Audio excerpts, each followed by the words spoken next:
안녕하십니까. 행정학 기본 강의 제4강을 시작하도록 하겠습니다. 행정학 기본 강의는 그 1%의 행정학이라는 제목의 책을 기본 교재로 사용하고 있습니다. 여러분들께서 이 책을 구입하셔가지고 강의에 활용하시기 바랍니다. 자, 제4강은 본 교재 제1편 제4장의 행정학의 성격과 연구 접근 방법이라는 주제로 진행을 하겠습니다. 행정학의 학문적 성격은 기본적으로 이제 연구 접근 방법과 관련이 되는데요. 이 연구 방법 내지는 뭐 접근 방법이다. 이것은 뭐 결국은 행정학에 있어서 어떤 행정 현상이라고 하는 거죠. 행정 현상에 대해서 무엇을 연구하고 또 그것을 어떻게 알아내서 우리가 근본적으로 알고자 하는 궁금한 점을 알아내느냐 하는 그런 종합적인 뭐 틀거리들 이런 것을 우리가 연구 접근법이라고 이렇게 지칭을 합니다.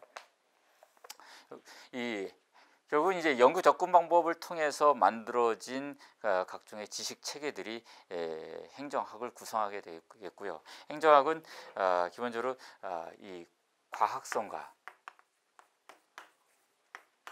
기술성이라는 두 가지 축에 의해서 형성이 되고 있습니다. 모든 학문이 그렇듯이 과학성을 추구하는데요. 이 과학성이란 무엇이냐? 이 과학이라는 것은 기본적으로 이제 영어로 이제 사이언스야. 우리가 궁금한 것을 알고자 하는 것, 이러한 지적 노력의 한 일환이 과학성입니다. 이 과학은 기본적으로 우리가 이 어떤 그 궁금한 점을 알고자 하는 노력인데요.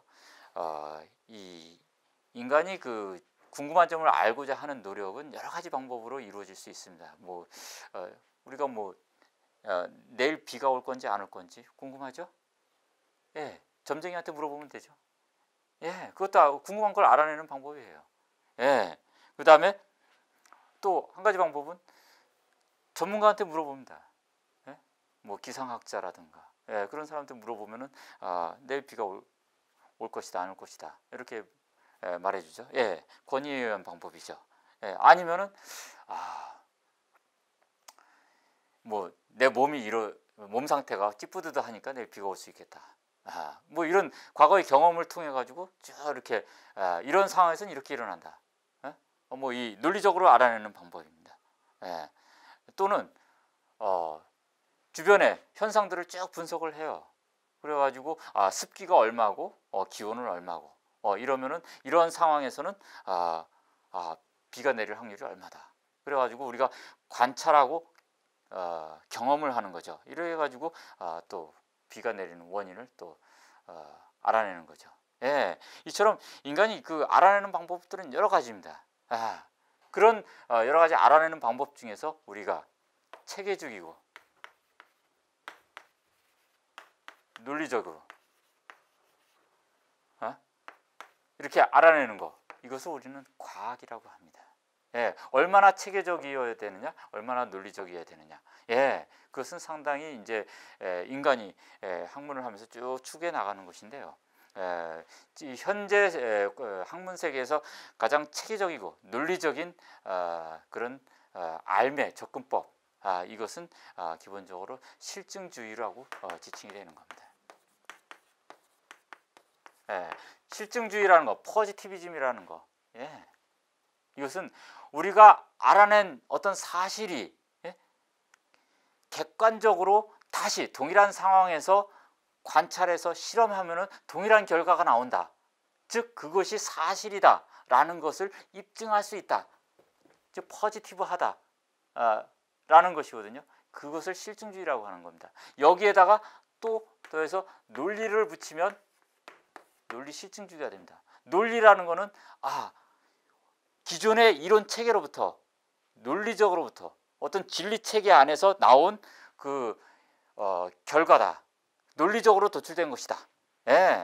이것이 논리성입니다. 그러므로 논리성이 성립이 되려면 인간의 기존의 선언적으로 또는 주어진 그런 지식 내지는 진리가 있어야 논리가 성립이 될 수 있는 것입니다. 그래서 논리와 실증을 통해서 지식을 알아내는 방법, 이것이 오늘날 그 정통 사회과학의 기본적인 접근법입니다. 그것이 체계적이고 논리적이라는 방법이라는 것이에요. 자, 이러한 과학적인 방법에 의해서 지식을 추구하는 것, 이것이 행정학의 기본 특징입니다. 기존에 이제 여러분들 행정학의 연구 접근법들 쭉 이렇게 좀 몇 가지 역사적 흐름들을 알아봤는데요. 여러분들 보실 때 과학성을 추구한 대표적인 학문이 어떤 것이겠습니까? 허버트 사이먼이 주도한 행태주의가 그 대표적입니다. 인간의 행태의 기본적인 속성들을 통해서 그 행태가 나타나게 되는 원인을 인과관계를 분석하는 그런 체계적 접근법, 이것이 행태주의고요. 그 행태주의와 과학성을 추구한 대표적인 이론체입니다. 그 외에 비교 접근법, 이런 것들도 각 제도들 간의 이 비교 분석을 통해서 제도들이 형성된 원인과 그 제도가 어떤 정치 행정적 결과를 도출하는가 하는 그런 인과관계를 분석하는 그런 틀로서 사용됐다라는 점에서 비교 행정론도 상당히 과학성을 추구한 대표적인 이론으로 이렇게 평가할 수 있습니다. 자, 과학성이라는 건 결국은 사회 현상의 원인, Y죠. 사회 현상의 원인에 대해서 그 인과관계를 분석을 해가지고 기본적으로 이론을 도출해내고자 하는 것이 과학성의 기본적인 속성이고요. 이에 대해서 기술성, 이건 아트라고도 하고요. 프로페션이라고도 이렇게 지칭을 하는 겁니다. 기술성이라는 것은 여기서 밝혀낸 그런 이론을 통해서 그 이론을 사회 문제에 직접적으로 적용을 해서 그 사회 문제를 원하는 방향으로 해결해내는 이런 성과를 도출해내는 것, 그것이 기술성입니다. 그래서 이것은 여기가 why에 해당한다면요, 여기는 how죠. 어떻게 적용할 것이냐의 문제입니다. 그래서 사실상 그 인과관계에 대한 객관적인 규명이 이루어지지 않는다면은 사실상 처방적 노력도 성과를 거둘 수 없기 때문에 과학성과 기술성은 동전의 양면과도 같은 것이고요. 행정학에 있어서 이 처방성을 강조한 대표적인 학문은 이제 그 신행정론과 그다음에 정책과학 등이 있습니다. 그래서 우리는 과학성과 기술성을 서로 대조적인 관계다, 서로 다른 것이다 이렇게 보는데요. 서로 상당히 밀접한 그런 관계에 있다 이렇게 보시면 되겠습니다. 행정학이 과학성과 기술성을 추구한다고 이렇게 말씀을 드렸습니다. 과학성이라는 것은 그 사회 현상 중에서 행정 현상의 원인과 결과의 인과관계를 분석을 해내는 것이 초점이 되겠는데요. 그러면 행정 현상의 인과관계를 분석하는 데 있어서 그것을 우리가 객관적으로 알아낼 수 있냐, 그 접근 방법이 과연 과학적인 방법이 될 수 있냐 하는 것에 대해서는 몇 가지 철학적 가정들과 관련돼 있습니다. 우리가 그 행정 현상과 같은 사회 현상에 대한 철학적 가정들에는요, 몇 가지 그 대립적 관점들이 존재하고 있는데요. 교재 그 4장의 제2절에 나와 있는 사회 현상에 대한 철학적 가정들을 여러분들은 좀 자세히 보시기 바랍니다. 이 부분이 상당히 좀 관념적인 논리 체계인데요. 우선 그 실제론과 관념론의 대립이 있습니다.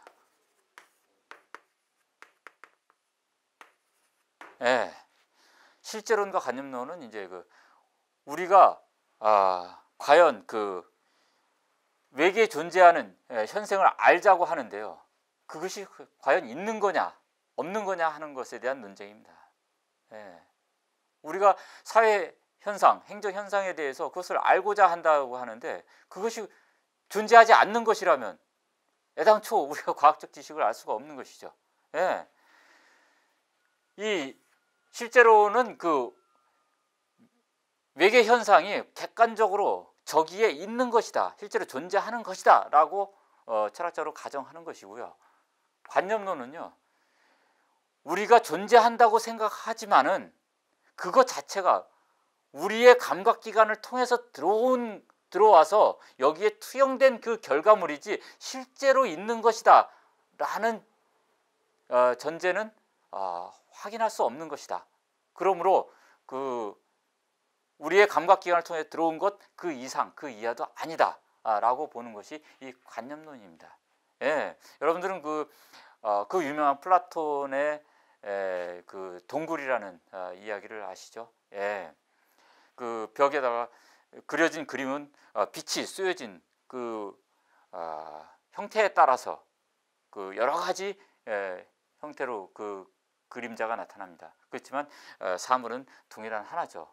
우리가 보는 것은 그림자인데 우리 감각기관을 통해서 뭐 동물이 될 수도 있고 사람이 될 수도 있고 여러 가지 형태로 나타나죠. 그러므로 우리가 저것은 무엇이다 라고 말할 때 그것이 실제로 우리가 언어로서 말하는 그 조체로 존재하느냐, 존재한다고 보는 것이 실제론이고요. 감각기관을 통해서 단지 투영된 것 뿐이다 라고 보는 것이 관념론입니다. 그 다음에 이제 그런 실제로 존재하건 아니면 감각기관을 통해서 투영된 것이건 간에 그러면 그것을 우리가 어떻게 알 수 있느냐 하는 것이거든요. 알 수 있느냐 하는 방법에 관련 것이 이제 인식론인데요. 그 인식론에는 이제 합리주의, 경험주의, 낭만주의, 실증주의 이런 네 가지 대응이 있습니다. 합리주의, 경험주의, 낭만주의. 합리주의라는 관점은 우리 감각기관의 불완전성을 주장을 하는 겁니다. 이것이 만지는 사람에 따라서 분필이 될 수도 있고요, 밀가루 덩어리라고 볼 수도 있어요. 눈을 감고 만지면은 어떤 사람은 이 두꺼운 통을 나무라고 얘기할 수도 있고요. 그러나 그것이 실제로 눈을 떠보면은 코끼리의 코일 수도 있습니다. 이처럼 우리의 감각기관의 불완전성을 주장을 하고 인간의 논리적 사유를 통해서 어떤 현상을 알아내야만 우리는 진정한 지식에 도달할 수 있다라고 주장하는 것이 합리주의죠. 이에 반해서 우리의 논리 세계는 외계를 진정으로 알 수가 없고 실제로 만지고 이렇게 하는 그런 오감각 기관을 통한 경험을 통해서만 온전한 지식을 알 수 있다는 것이 경험주의고요. 낭만주의라는 것은 우리 외계에 존재하는 어떤 현상들은 하나의 이야기라는 겁니다. 우리가 그것이 어떠할 것인가. 똑같이 어떤 사람이 저 건물에서 추락해요. 그 사람이 자살하는 경우일 수도 있고요. 그리고 그 사람이 그냥 자기가 날 수 있는지를 시험해 보는 것일 수도 있고 어떤 영화 촬영을 하기 위해서 밑에다 이 매트리스 깔아놓고 떨어지는 상황일 수도 있습니다. 그것은 어떤 것인지 알기 위해서는 우리가 논리적으로 사유에서는 알 수 없고 저것이 무엇인지 한번 자기가 본질적으로 경험을 해볼 수도 있고요, 아니면 상상을 해볼 수 있습니다. 우리가 이야기 구성을 통해 가지고 알 수 있다라고 보는 것이 낭만주의고요. 실증주의라는 것은 유사한 사례들을 가지고 동일한 상황에서 다른 상황에서 어떻게 나타났는지를 실험을 통해서 확인해 나가는 과정을 거치는 것이 실증주의입니다. 그럼으로써 어떤 사람이 이러한 그 빈곤의 상황에 빠져서 자살을 했다, 다른 사람이 동일한 상황에서 자살을 하게 되었다, 이런 사례들을 쭉 검증을 통해 가지고 이런 원인이 있으면 이런 결과가 발생한다라는 다수의 사례 분석을 통해 가지고 확인 작업을 해서 그 인과관계가 참인지 거짓인지를 밝혀낸다라는 접근법, 이것이 실증주의입니다. 다음으로는 이제 연구 방법론과 관련된 문제들입니다. 우리가 이제 메소돌로지라고 하는데요. 이 연구 방법론은 과연 과학으로서 우리가 목적으로 하는 이론을 만들어내기 위해서는 어떤 접근법을 취해야 되느냐 하는 그런 그 메소돌로지와 관련된 것들인데요. 여기에는 이제 그 객관주의와 주관주의의 대립이 있고요. 그 다음에 방법론적 개인주의하고 전체주의의 대립이 있습니다. 객관주의라고 하는 것은 연구자는 어떤 것을 알고자 할 때 그 행정현상, 사회현상에 대해서 자기가 객관성을 유지하고, 즉 나의 경험이라든가 주관적 생각 이런 것과 무관하게 저기에 존재하는 현상을 내 오감각 기관을 통해서 그 인과관계를 논리적으로 분석해낼 수 있다. 즉 나의 주관과 경험으로부터 오염시키지 않고 영향을 받지 않고 알아낼 수 있다라고 전제를 하고 분석하는 것이 객관주의입니다. 이것에 대해서 연구자가 어떤 행정현상, 사회현상에 대해서 그러한 객관적 관계를 두고서 연구한다는 것은 불가능하고, 또 그렇게 안 지식은 진리가 될 수가 없다. 오히려 외계에 존재하는 어떤 현상에 대해서 자신의 주관적 경험과 또 상상을 통해서 그 현상을 객관적으로 아는 것이 아니라 이해하는 것, 이러한 상황의 행정현상으로서의 특징을 온전히 이해할 수 있다고 보는 것, 이런 것이 주관주의입니다. 또 다른 이 개인주의와 전체주의의 대립은요, 이 분석 단위와 관련된 문제입니다. 우리가 대표적으로 이제 그 행태주의라든가 이런 접근법들은 개인주의를 취하고 있는데요. 행태주의라든가 공공선택론에서는 조직에 있어서 개인의 의사결정이라든가 개인의 선택행위 이런 것에 있어서 무엇을 추구하는가, 어떤 원리에 의해서 그런 결정이 이루어지는가를 분석을 해서 개인들 또는 관료 개개인들이 어떤 원인에 의해서 움직이고 그런 인과관계가 형성이 되면은 이것이 관료 조직 전체가 그런 현상을 추구한다. 즉 개인들을 통해서 알아낸 인과관계의 분석 전체가 조직 전체에 적용될 수 있다라고 보는 것이 개인주의입니다. 이것에 대해서 전체주의라는 것은 조직 전체를 분석함에 있어서 개인들을 통해서 알아낸 그 인과관계의 분석은 조직에 대해서 일방적으로 적용할 수 있는 것은 불가능하다. 즉 조직이라는 것은 개인들의 단순한 합 그 이상이다라고 보는 것이 전체주의적 관점이 되겠습니다. 물론 이제 이 전체주의적 접근을 취하는 것이 대표적인 것이 이제 그 제도주의라든가 법적 접근법이 되겠고요. 이 전체주의는 이제 그 기본적으로 그 조직에 대한 어떤 신비주의의 문제를 안고 있습니다. 여러분들이 이 방법론하고 관련된 사항으로서요, 흔히 혼동을 일으키는 그 사안이 이제 이론의 범위와 관련된 문제입니다. 우리가 그 과학은 근본적으로 이제 이론을 정립하려는 것을 목적으로 하고 있는데요. 이론은 그 적용 범위가 어느 정도냐에 따라서 소범위 이론, 그 다음에 중범위 이론, 일반 이론 이렇게 3단계로 구분을 합니다. 일반 이론은 이제 거대 이론이라고도 하는데요. 방법론적 개인주의를 추구한다 그래가지고 소범위 이론이 되고 전체주의를 취한다고 해서 일반 이론이 된다거나 이런 연결점은 잘못된 관계예요. 방법론적 개인주의를 취한 대표적인 예가 이제 그 행태주의하고 그 다음에 그 공공선택 이론인데요. 행태주의 같은 경우는 거대한 일반 이론을 추구했던 사례고요. 그 다음에 공공선택 이론은 보통 이제 관료제 조직 수준의 특수한 이 이론을 정립하려고 했다라는 점에서 뭐 한 중범위 이론 정도로 이렇게 볼 수가 있습니다. 이에 반해서 이제 전체주의를 추구했던 제도주의 이론 같은 경우, 상당히 일반 이론을 추구했던 그 사례에 해당하게 되겠습니다. 그러므로 여러분들께서 이 부분 조심하시길 바라고요. 그다음에 이 방법론과 관련된 또 하나의 대립적 관점은 이제 결정론과 자유의지론입니다. 자유론입니다.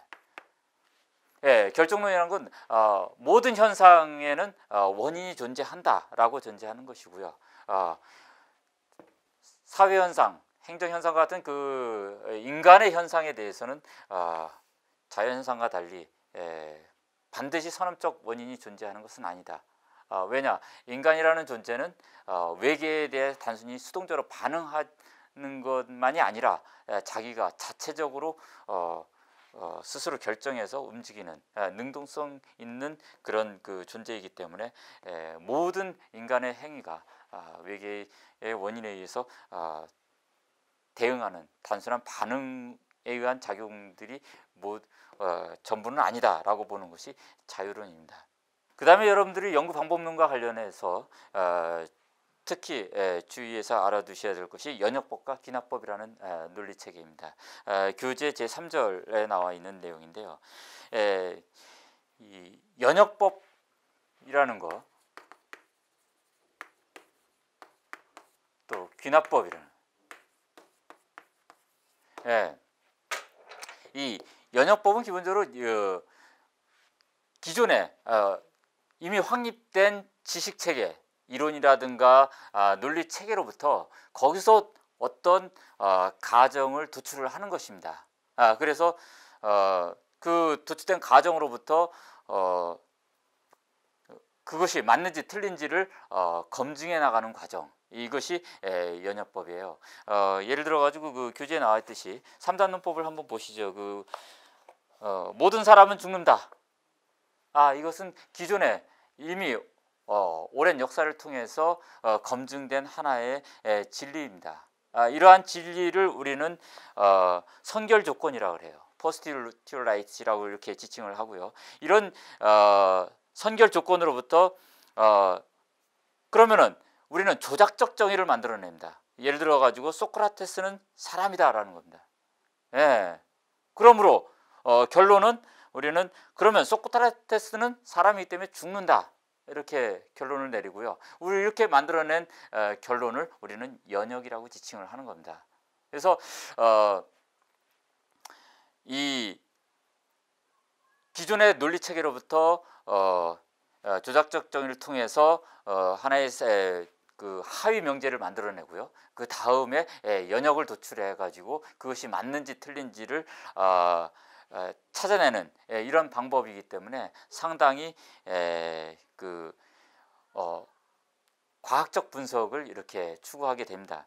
연역법에 대응하는 그 방법론이 이제 귀납법인데요. 귀납법은 현실에 존재하는 여러 가지 현상으로부터 우리가 관찰을 하고요. 그 관찰 결과 도출된 그 사실들을 일정한 어떤 그 패턴 분석을 통해 가지고 공통점을 뽑아내서 그것이 인과관계를 정립을 하고요. 그것을 유사 사례에 계속 적용해 봄으로써 그것을 검증한다고 합니다. 그래서 대다수의 경우에 그것이 동일한 결과를 도출을 하면은 그러한 인과관계를 일반화시킴으로써 이론을 정립해 나가는 이런 과정을 거치게 됩니다. 아무튼 이 연역법과 귀납법은 서로 순환 과정에 있으면서 과학적인 이론을 정립하는 하나의 방법론으로서 이렇게 사용이 됩니다. 자, 지금까지 우리는 과학에서 사용되고 있는 접근 방법들의 논리적 전제와 방법론들을 알아보았습니다.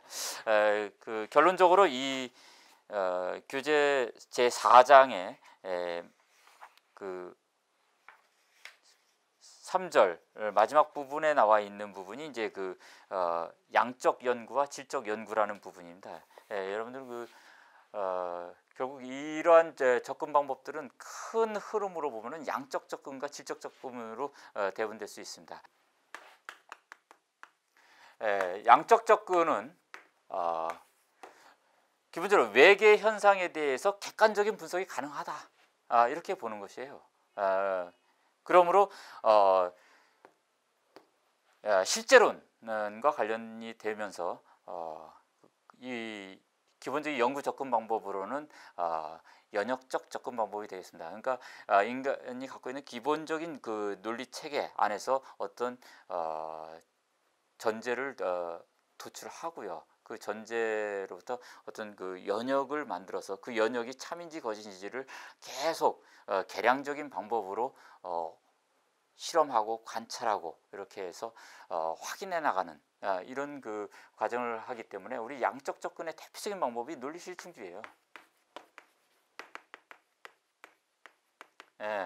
여러분들 그 행태주의의 기본 틀이 된 이 논리 실증주의가 양적 접근의 대표적이라고 이렇게 할 수가 있겠습니다. 그 다음에 이제 이 양적 접근에 대변되는 방법이 이제 질적 접근법이에요. 질적 접근은 과연 외계 현상이라는 것이 우리가 객관적으로 떨어져 있고 내가 관찰자가 저기로부터 외계 현상에 대한 연구를 할 때 나의 그 주관적인 경험이라든가 인식으로부터 자유롭게 저것을 알아낼 수 있느냐, 그렇지 않다라는 것이죠. 그러려면 어떻게 해야 되느냐 하는 거죠. 이것은 우리가 사례 연구를 통해서 현상에 대해서 지속적으로 상호작용하면서 연구자가 그것에 대해서 일정한 그 현상이 갖고 있는 기본적인 속성들을 이해해 나가야 된다는 거죠. 양적 접근과 질적 접근은 그 근본적으로 그 외계 현상에 대한 그 인식의 틀이 다릅니다. 논리 실증주의를 기반으로 한 양적 접근에서는요, 외계 현상을 연구자가 접근을 함에 있어서 외계 현상은 어떠한 연구자가 연구해도 단일하게 존재하는 그런 객관적인 실체라고 보는 것입니다. 그러나 사례 연구를 기반으로 한 이 질적 접근은 외계 현상이라는 것은 연구자마다 다르게 이해될 수밖에 없는 그런 존재이고, 그러므로 연구자가 어떤 사람이 어떻게 접근하느냐에 따라서 다양한 형태로 인식될 수 있기 때문에 그 외계 현상을 어떤 고정된 숫자로 표현할 수 없다고 보는 겁니다. 즉 논리 실증주의에서는 어떤 행정 현상 같은 외계 현상의 원인을 어떠한 결과를 초래하는 인과관계의 분석 틀에다 갖다 놓고요, 원인과 결과에 대해서 일정한 숫자를 부여합니다. 그래서 예를 들어서 실업률이 얼마가 되건 이런 원인이 쭉 변하죠. 아니면 소득 수준이 얼마나 변하면 자살률이 얼마나 변한다, 인간의 행복 수준이 얼마가 변한다, 이런 식으로 원인과 결과로 나타나는 사회 현상에 대해서 일정한 숫자를 부여를 해가지고 그 정도를 분석을 해서 인과관계를 정립해 나가는 그런 접근법을 취합니다. 그러나 질적 접근에서는 소득의 변화라든가 자살률의 변화, 이런 것이 인간 현상이고요. 그런 인간 현상들은 연구자가 어떤 주관적 인식과 경험을 갖고 있느냐에 따라서 그 인과관계를 달리 가질 수 있는 것이고, 그렇기 때문에 그런 외계 현상에 대한 계량적인 분석들은 현상의 본질을 정확히 이해할 수 없고, 오히려 연구자가 연구 대상에 대해서 서로 상호작용하면서, 여기서는 양적 접근에서는 연구자와 이러한 연구 대상이 서로 단절되어 있습니다. 물리적으로 단절되어 있다는 것이 아니라 관념적으로 단절되어 있는 것이에요. 서로 관념적으로 단절되어 있어서 연구자가 객관적으로 자신의 과거 경험이라든가 인식으로부터 오염되지 않고 있는 그대로를 알아낼 수 있다라고 보는 데 대해서 질적 접근에서는 연구자가 연구 대상과 끊임없는 상호작용을 통해서 연구 대상의 본질을 이해할 수 있다라고 하는 것이 질적 접근의 기본적인 방법론입니다. 예, 그래서 우리가 양적 접근에서는 기본적으로 연역법을 추구하고요. 예, 질적 접근에서는 기본적으로 귀납법을 추구합니다. 다양한 사례를 통해서 그 사례들로부터 나타나는 공통적인 속성을 분석을 해가지고 이론을 정립하려는 거, 이것이 귀납법이에요. 연역법, 어떤 논리 체계 안에서 이것은 원인이 되고 이러한 현상에 대해서 이러한 원인이 있고 그러한 원인에 따라서 이러한 결과가 발생될 것이다라는 가설을 정립을 해가지고 그 가설이 맞는지 틀린지를 여러 가지 유사 상황에다가 실증적인 분석을 통해 가지고 검증을 해 나가서 일반해 나간다. 이런 것이 연역법인데요. 이 양적 접근의 대표적인 접근 방법론이라고 하겠습니다. 자, 결론적으로 그 행정학이 과학성을 추구하기 위해서는 이러한 양적 접근과 질적 접근의 두 가지 패러다임을 다 사용할 수밖에 없습니다. 여러분들께서 오해하시면 안 되는 것이 이 질적 접근이라 그래가지고 이건 과학적인 것이 아니다. 양적 접근만이 과학적인 것이다. 이렇게 이해하시면 안 돼요. 단지 이제 현재 진행되는 그 행정학을 비롯한 여러 가지 사회과학 전반에서 이 양적 접근을 통한 이 방법론이 전반적으로 좀 다수를 점하고 우세하다라는 것뿐이지 이 질적 접근은 과학적 접근이 아니다라고 보는 것은 아닙니다. 근본적으로 어떤 외계 현상, 즉 행정 현상에 대한 분석을 통해서 그 현상의 원인과 결과의 인과관계를 알아내거나 또는 현상의 본질을 이해하려고 하는 그런 과정에서 체계적이고 논리적인 접근을 취한다라는 점에서는 본질적으로 동일합니다. 그러므로 우리는 양적 접근과 질적 접근에 대한 균형 잡힌 이해가 필요하다, 이렇게 볼 수 있습니다. 행정학은 응용과학이면서 또 종합학문성을 갖고 있습니다. 여러 가지 그 경영학이라든가 경제학, 정치학 이런 데서 사용되고 있는 다양한 분석들을 종합적으로 사용하는 학제적 연구를 하고요. 그리고 모든 사회의 행정체제에 적용되는 보편적 이론을 또 개발하려고 하고 있습니다. 그런 점에서 행정은 또 보편성을 추구하죠. 그러나 또 어떤 특정한 행정 현상에 또는 어떤 특정한 지역에 한정된 특수 이론들을 개발하는 데 또 노력하고도 있습니다. 그러므로 행정은 또 보편성과 특성을 또 동시에 갖고 있다고 볼 수 있습니다. 자, 행정학이 수학이라든가 논리학 같은 그런 순수 학문과 또 구분이 되고요. 물론 이 자연과학과도 구분되는 사회과학의 한 분야입니다. 이 사회 현상에 대한 연구를 하는 모든 학문들이 그렇듯이 행정학은 이 양적 접근과 질적 접근을 통해서 과학성을 추구하고 있다. 이것이 행정학의 기본적인 성격이라고 볼 수 있습니다. 자, 이것으로 제4강 행정학의 성격과 연구 접근 방법에 대한 강의를 마치도록 하겠습니다. 감사합니다.